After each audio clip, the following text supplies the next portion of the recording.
सुबह का वक्त था। मैं ऑफिस के लिए लेट हो रहा था। अक्सर मैं सुबह जल्दी तैयार हो जाता हूँ, लेकिन कल शाम ऑफिस का बहुत काम था, इसलिए देर रात तक जागना पड़ा। जागने की वजह से सुबह लेट उठा, इसलिए ऑफिस जाने में देरी होने लगी। मैंने बाथरूम में घुसते हुए पत्नी को आवाज़ लगाई कि वो मेरे कपड़े तैयार रखे। मैंने बाथरूम में ज़्यादा समय नहीं लगाया और जल्दी से नहाने के बाद बाहर आ गया। मैंने अपने बिस्तर पर देखा तो वह कोई कपड़ा नहीं थे। मैंने गुस्से के स्वर में फिर से पत्नी को आवाज़ लगाई।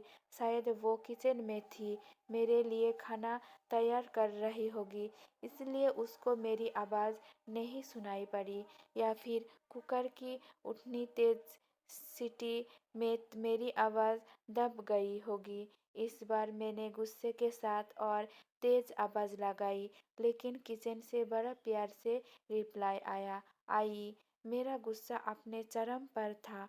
मुझे ऑफिस के लिए लेट हो रहा था। मैं अंदर से बुरी तरह झल्लाया हुआ था। तभी पत्नी कमरे में आ जाती है और वो सीधे अलमारी की तरफ बढ़ जाती है। मेरे मन में सवाल आया कि क्या उसने मेरी आवाज़ को सुना था या फिर सुनकर अनसुना कर दिया था। फिलहाल जो कुछ भी हो, वो मेरी तरफ देखते हुए कपड़े बिस्तर पर रख देती है और वहाँ से जाने की होती है। अचानक से वो वापस आती है और मुझसे बोली, अगर मैं तुम्हें किसी के साथ डिनर या फिल्म देखने के लिए बाहर जाने को कहूँ तो तुम क्या कहोगे? उसके पूछने का अंदाज थोड़ा अलग था। मैं समझ नहीं पा रहा था कि आखिर वो किसकी बात कर रही है और क्यों। शायद मैं जवाब देने के लिए तैयार था। मैं बोला, मैं समझूंगा कि अब तुम मुझसे प्यार नहीं करती। शायद उसने गुस्से अथवा प्यार में मेरी तरफ देखा, लेकिन फिर अगले ही पल अपने होठों पर हल्की सी आती हुई मुस्कान को दबाते हुए बोली, मैं आपसे प्यार करती हूँ, लेकिन ये औरत भी आपसे बेपनाह प्यार करती है, शायद मुझसे भी ज़्यादा, और आपके साथ कुछ समय बिताना चाहती है। मुझे पत्नी के मुंह से इस सवाल की उम्मीद नहीं थी। मेरे मन में एक सेकंड में हजारों सवाल ऊपर नीचे होने लगे। आखिर किस औरत की बात कर रही है और किससे मिलवाना चाहती है? ऐसे हजारों सवालों के साथ मेरा मन मुझे घेर रहा था। आखिर मैंने पूछ ही लिया कि किसकी बात कर रही हो। पत्नी ने बिना कुछ बोले एक तस्वीर की तरफ इशारा कर दिया। वो तस्वीर मेरी माँ की थी, जो मुझसे दूर रहती थी, जिनसे कोई महीनों से मैं मिला नहीं था। शायद काम की वजह से मैंने उन्हें फ़ोन भी नहीं कर पाया। मैं अपनी व्यस्तता के कारण उन्हें समय ही नहीं दे पा रहा था। मैंने पत्नी की तरफ देखा। पत्नी ने मुस्कुराहट के साथ मेरा मोबाइल मुझे थमा दिया। मैंने माँ को फ़ोन किया और उनसे रात भर खाने और साथ में फिल्म देखने के लिए कहा। माँ मेरी आवाज़ सुनकर खामोश हो गई। शायद करुण स्वर था, तुम ठीक तो हो ना? तुम दोनों के बीच कोई परेशानी तो नहीं? माँ ने पूछा।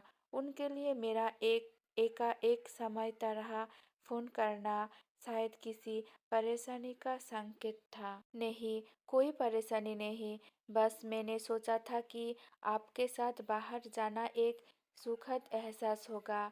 मैंने जवाब दिया और कहा, बस हम दोनों ही चलेंगे। उन्होंने इस बारे में एक पल के लिए सोचा और फिर कहा, ठीक है। शुक्रवार की शाम को जब मैं उनके घर पहुंचा, तो वो मेरा इंतज़ार कर रही थी। मुझे देखकर उनका चेहरा खुशी से चमका उठा, जैसे बरसों से खोई कोई दौलत अकस्मात उन्हें मिल गई हो। मैंने माँ के पैर छुए और उन्हें गाड़ी की तरफ ले जाने लगा। वो बार बार मेरी तरफ देखकर हल्के हल्के मुस्कुरा कर गाड़ी की तरफ बढ़ रही थी। कार में माँ ने बताया कि उन्होंने अपनी एक दोस्त को बेटे के साथ खाने के लिए बाहर जाने की बात बताई थी। वो काफ़ी प्रभावित थी। फिलहाल हम माँ के पसंद वाले रेस्तोरां तक पहुँच चुके थे।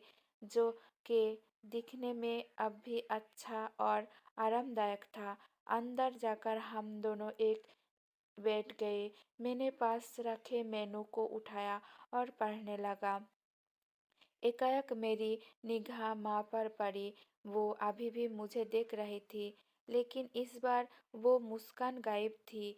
वो उदास दिख रही थी। शायद मैंने मेनू पढ़ने में तो ज़्यादा समय नहीं लगा दिया। मैंने मेनू को साइड पर रख दिया। मैंने माँ से खाने के लिए पूछा। उन्होंने मेनू की तरफ इशारा करके मुझसे कहा, तुझे याद है जब तू छोटा था और हमारे साथ बाहर खाना खाने आता था? मैं भी तेरे लिए इसी तरह मेनू गौर से देखती और तेरे लिए अच्छा सा खाना ऑर्डर करती थी जो तुझको पसंद था। लेकिन अब वक्त बदल गया है, महंगाई भी बहुत हो गई है। तू शायद मेनू में कुछ नया देख रहा हो। माँ का जवाब सुनकर मेरी आंखों से आंसू निकलने लगे थे, लेकिन मैंने खुद को संभाला और कहा, माँ, इस बार मैं आपके लिए मेनू पढ़ना चाहता हूँ। इसके बाद मैंने एक बढ़िया सी डिश माँ के लिए ऑर्डर की। खाने के समय माँ ने मेरे बचपन से लेकर अब तक के कई किस्से सुनाए।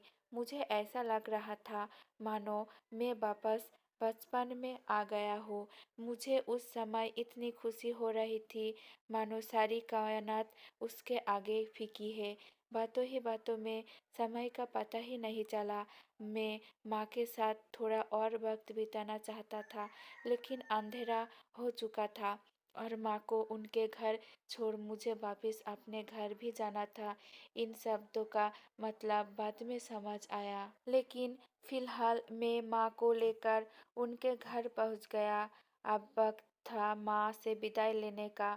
माँ ने एक उम्मीद के साथ मेरी तरफ देखा और कहा कि अगली बार मैं उन्हें बिल का पेमेंट करने दूँ तो वो मेरे साथ दोबारा डिनर के लिए आना चाहेंगी। मैंने मुस्कुराहट के साथ माँ से कहा, माँ, जब आप चाहो और बिल पेमेंट कौन करता है, इससे क्या फर्क पड़ता है? माँ ने मेरी तरफ देखा और मुस्कुराहट के साथ कहा कि फर्क पड़ता है और अगली बार बिल वो ही पे करेंगी। इसके बाद मैंने माँ से विदाई ली और अपने घर की तरफ चल दिया। घर पहुंचकर देखा तो पत्नी मेरा इंतजार कर रही थी। उसने पूछा, कैसे रहा आज का दिन? बहुत बढ़िया, जैसा सोचा था उससे कहीं ज़्यादा बढ़िया, मैंने जवाब दिया। इसके कुछ दिनों बाद अचानक मुझे माँ के देहांत की सूचना मिली। उन्होंने दिल का दौरा पड़ा था। ये इतना अचानक से हुआ कि मैं कुछ समझ नहीं पा रहा था। मैंने माँ के लिए कुछ भी तो नहीं किया था। मैं वापस उनके साथ समय बिताना चाहता था, लेकिन अफसोस अपने व्यस्त समय की वजह से मैं माँ के लिए समय नहीं निकाल पाया। लेकिन अब पछताए होता क्या, जब माँ थी तब समय नहीं, और अब जब माँ नहीं तो पछतावा और अफसोस। माँ की मौत के बाद मुझे एक लिफाफा मिला। उस लिफाफे में उसी रेस्तरा की एडवांस पेमेंट की रसीद के साथ माँ का एक खत था, जिसमें माँ ने लिखा था, मेरे बेटे, मुझे पता नहीं कि मैं तुम्हारे साथ दोबारा डिनर पर जा पाऊंगी या नहीं, इसलिए मैंने 2 लोगों के खाने के अनुमानित बिल का एडवांस पेमेंट कर दिया है। अगर मैं नहीं जा पाऊँ तो तुम अपनी पत्नी के साथ भोजन करने जरूर जाना। उस रात तुमने कहा था ना कि क्या फर्क पड़ता है, मुझे जैसी अकेले रहने वाली बूढ़ी औरत को फर्क पड़ता है। तुम नहीं जानते, उस रात तुम्हारे साथ बीता हर पल मेरे जीवन के सबसे बेहतरीन समय में एक था। भगवान तुम्हें सदा खुश रखे, तुम्हारी माँ। इंसान को दुख अपने को खोने के बाद होता है। अगर समय रहते एहसास हो जाए तो जीवन में छोटी छोटी बातों से भी परिवार में खुशियाँ बांटी जा सकती है। और माता पिता तो जीवन के सबसे अनमोल धरोहर है।